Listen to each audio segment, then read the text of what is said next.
డబ్బు, అనారోగ్యం, ఉద్యోగం, వ్యాపారం అప్పులతో బాధపడుతున్నారా? వెంటనే ఈ వెబినార్ లో జాయిన్ అవ్వండి. నమస్తే, వెల్కమ్ టు సుమన్ టీవీ. ప్రస్తుతం అంతా పాటు ఉన్నారు బిజినెస్ అనలిస్ట్ నందూరి రవికుమార్ గారు. సార్తో మాట్లాడదాం. నమస్తే సార్. నమస్తే. Sir, coming to stock market, మరి ట్రంప్ ఇంపాక్ట్ స్టాక్ మార్కెట్ ఎలా ఉంది అంటే చాలా నష్టాల్లో ఉంది అని మనం అయితే కొన్ని ఆర్టికల్స్లో వింటున్నాం. మీ అనాలిసిస్లో ఏం చెప్తారు సార్? ఎస్, ఇది ఇప్పుడు మనం ఇంపాక్ట్ గురించి ఇప్పుడు అడగక్కర్లేదు, ఎందుకంటే తెలిసిపోయింది ప్రతి వాళ్ళకి ఎలా ఉందో. రక్తపాతం సృష్టిస్తుంది. అట్లా ఇట్లా కాదు, అనూహ్యమైన రక్తపాతం. నేను కూడా ఎక్స్పెక్ట్ చేయలేదు ఇంత షార్ట్ టైంలో ఇలా పతనం అవుతుందని. చాలా తక్కువ మంది అనలిస్టులు ఎవ్వరూ ప్రిడిక్ట్ చేయలేదు చెప్పొచ్చు. ఎందుకంటే టెక్నికల్ అనాలిసిస్ అని ఉంటుంది, ఫండమెంటల్ అనాలిసిస్ అని ఉంటుంది, గ్రాఫ్స్ అని ఉంటాయి, చార్ట్స్ ఉంటాయి. అన్ని సపోర్ట్ లెవెల్స్ని బ్రేక్ చేసేస్తుంది ఇండియన్ స్టాక్ మార్కెట్. ఇది వరకు గతంలో నేను చెప్పాను, స్టాక్ మార్కెట్ అంటే జాగ్రత్త, it can be A stock market. ఇప్పుడు ఆ పరిస్థితి వచ్చేసింది. మనం గతంలో చెప్పుకున్నవి ఏవైతే అనుభవంతో చెప్పుకున్నామో ఆ విధంగా ఒక్కొక్కసారి అది హిస్టరీ రిపీట్స్ అని చెప్పి చరిత్ర రిపీట్ అయ్యింది. ఓకే, అయితే దీనికి ఒక్క ట్రంప్ ఎలక్షన్ ఒక్కటే కారణం కాదు. దీనికి ఒకేసారి మనకి ఎన్నో ఫ్యాక్టర్స్ కారణం, అన్నీ కలిపి స్టాక్ మార్కెట్ని ప్రభావితం చేస్తాయి.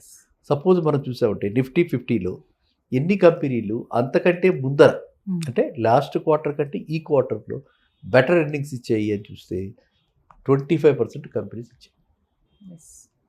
కొన్ని ఏదో కెమికల్ కంపెనీస్, కొన్ని డ్రగ్ మ్యానుఫ్యాక్చరర్స్ అంటే మన ఫార్మస్యూటికల్ కంపెనీస్, అవి కాస్త వరకు అంతకంటే ముందర బాగా ఇచ్చేది తప్పితే, ఆశాజనకంగా చూపించేది తప్పితే మిగతా అవన్నీ నిరాశగా 75% డిసప్పాయింటెడ్.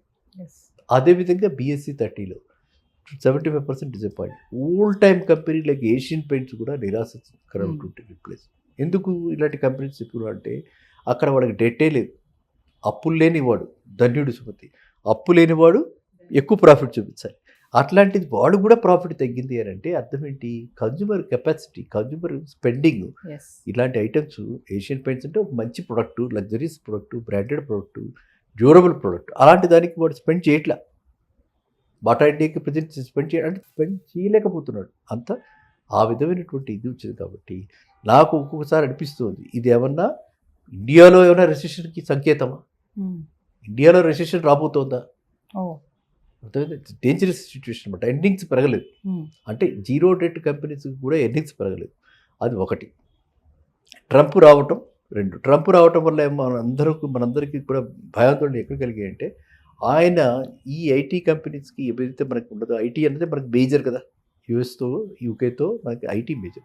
ఏదైతే ఐటీ ఎక్స్పోర్ట్స్ ఉన్నాయో ఇవన్నీ తగ్గుతాయేమో, ఏఐ వల్ల మనకి ఇక్కడ ఐటీకి డిమాండ్ తగ్గుతుందేమో, మన పిల్లలకి అక్కడ రాకపోవటం, అది ఒక పక్కనైతే ఐటీ కంపెనీస్కి అంత ఆదరణ ఉండదేమో అని ఒక ఆందోళన ఉంది. ఆ ఆందోళనకి ఇది కొంచెం రియాక్షన్ వచ్చింది.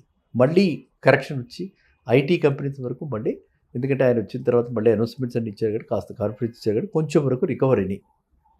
వేరే మిగతావన్నీ ట్రంప్ ఎఫెక్ట్ కాదు. ఇది రెండోది.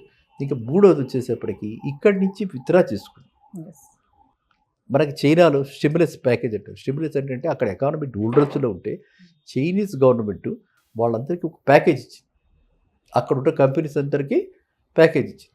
ప్యాకేజ్ అంటే ఎలా ఉంటాయి? మనకి ఇక్కడ ఇచ్చినట్టే అక్కడ కూడా రాయితీలు ఉంటాయి అనమాట. అంటే మన దాని సబ్సిడీలు అనుకుంటే సబ్సిడీలు ఉంటాయి, కన్సెషన్స్ ఉంటాయి. ఇవాళవన్నీ ఇచ్చి చైనీస్ ఎకానమీని వాళ్ళు రివైవ్ చేయడానికి చైనా గవర్నమెంట్ బాగా ప్రయత్నిస్తుంది. సో టక్ మరి వీళ్ళు ఇక్కడి నుంచి తీసి వీళ్ళు ఎలా ఉంటారంటే మనకి తేనెటీగ తెలుసు కదా, ఎక్కడ ఉందో చూసుకుని అలా వెళ్ళిపోతూ ఉంటుంది. వీళ్ళంతా కూడా ఎఫ్ఐ నేచర్ అలా ఉంటుంది అనమాట. వాళ్ళకి ఏమి సెంటిమెంట్స్, అటాచ్మెంట్స్ ఇవేమి ఉండవు. ఎక్కడ ప్రాస్పెక్ట్స్ బాగుంటే అక్కడికి వెళ్తారు. ఇప్పుడు ఇక్కడి నుంచి ఉపసంహరించి అక్కడికి వెళ్తున్నారు, అక్కడ పెట్టుబడి పెడతారు.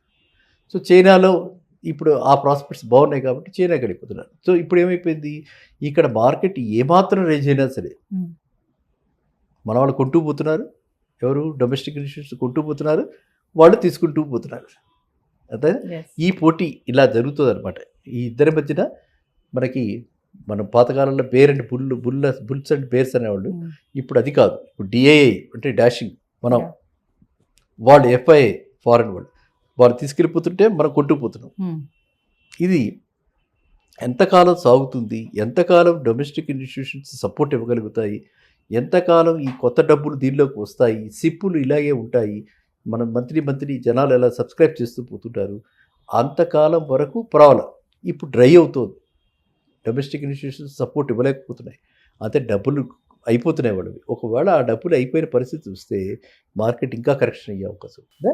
అందువల్ల మనం గతంలో చెప్పుకుంటే మళ్ళీ ఇప్పుడు చెప్పుకుంటున్నాం, రీటరేట్ చేసుకోవాలి. స్టాండర్డ్ కంపెనీస్లో, ఫ్రంట్ లైన్ స్టాక్స్లో రూమర్స్ బేస్డ్ కాకుండా మనం స్టడీగా చూసుకుని, హిస్టారికల్గా చూసుకుని, మన గతంలో ఏం చెప్పుకున్నాం, అదే ఏషియన్ పెయింట్స్, అదే రిలయన్స్ ఇండస్ట్రీస్, అదే Tata communication services, TCS, okay, Tata computers, అదే ఆ కంపెనీస్లో అంటే బ్రాండెడ్ కంపెనీస్లో పెట్టుకుంటే భారతీయ ఎయిర్టెల్ అన్నీ మనం చెప్పుకునే బాటా కానీ ఈ కంపెనీస్లో పెట్టుకుంటే మనం మనీ ఎప్పటికైనా సరే భద్రంగా ఉంటుంది. ఓకేనా? సో అందువల్ల ఏంటంటే ఇప్పుడు వీళ్ళు చేయాల్సిన స్ట్రాటజిక్గా ఎవరైతే ఇన్వెస్టర్స్ ఉన్నారో వాళ్ళు స్ట్రాటజిక్ ఏంటంటే వెయిట్ అండ్ వాచ్ మోడ్లో ఉండి ఇది ఏదైతే ఉందో ఈ అప్ అండ్ డౌన్స్, ఈ అలజడి కాస్త తగ్గి కాస్త స్టెబిలిటీ వచ్చాక మనం అంటే ఎక్స్పెక్టేషన్స్ చెప్తున్నాను 21,800 అలా అంటే ఇంకా ఒక 5 to 10% తగ్గే అవకాశం. తగ్గిన తర్వాత అది రైట్ టైం. ఆ టైంలో మళ్ళీ మనం స్టార్ట్ చేసి ఇన్వెస్ట్మెంట్ స్టార్ట్ చేసి ముందుకెళ్ళాలి. అది ఒక ప్రప్రథమైంది. రెండోది ఇప్పుడు మనం చూసుకోవాలి, హై పిఈ ఏవైతే బాగా ఆల్రెడీ ప్రైస్ ఎక్కువగా ఉండి ఎర్నింగ్స్ తక్కువగా ఉండి హై పిఈ ఏవైతే ఉన్నాయో అలాంటి స్టాక్స్ ఏమైనా మన దగ్గర ఉంటే ఆ స్టాక్స్ని ఇప్పుడు బయటకు వచ్చేయాలి. ప్రాఫిట్ లాస్ ఏదైనా సరే బుక్ చేసేసేయాలి. బుక్ చేసేసి మళ్ళీ మనం వెయిట్ చేయాలి. Timing is very important. గతంలో కూడా చెప్పుకున్నాం, timing is very very important. Timing and stock selection and then ఎంతకాలం మనం దానిలో ఉండగలుగుతున్నాం, ఈ మూడింటిని బట్టి మన రిటర్న్ ఉంటుంది. ROI అనేది దాని మీద డిపెండ్ అయి ఉంటుంది. కాబట్టి ఇప్పుడు మనం చెప్పుకుంటే సబబ్ చేస్తే మీ క్వశ్చన్స్కి Trump effect, geo political tension, తర్వాత FIS విత్డ్రాయల్స్, ఈ మూడు కలిపి అంటే చైనా స్టిమ్యులస్ ప్యాకేజ్ అన్నీ కలిపి ఈ పరిస్థితికి వచ్చింది. కాబట్టి పాపం దీనికి ఒక ట్రంప్ గారినే మనం అనుకోకూడదు. ట్రంప్ ఎలక్షన్ డెఫినెట్లీ డైరెక్షన్ ఒకసారి డిస్టర్బెన్స్ అయితే వచ్చింది. బట్ ఇది ఫ్యాక్టర్స్, ఇన్ని ఫ్యాక్టర్స్ మీద బేస్ అయ్యి కాంబినేషన్ ఆఫ్ అన్ని ఫ్యాక్టర్స్ కలిపి ఈ విధంగా పతనానికి దారితీసింది. Thank you sir. Thank you.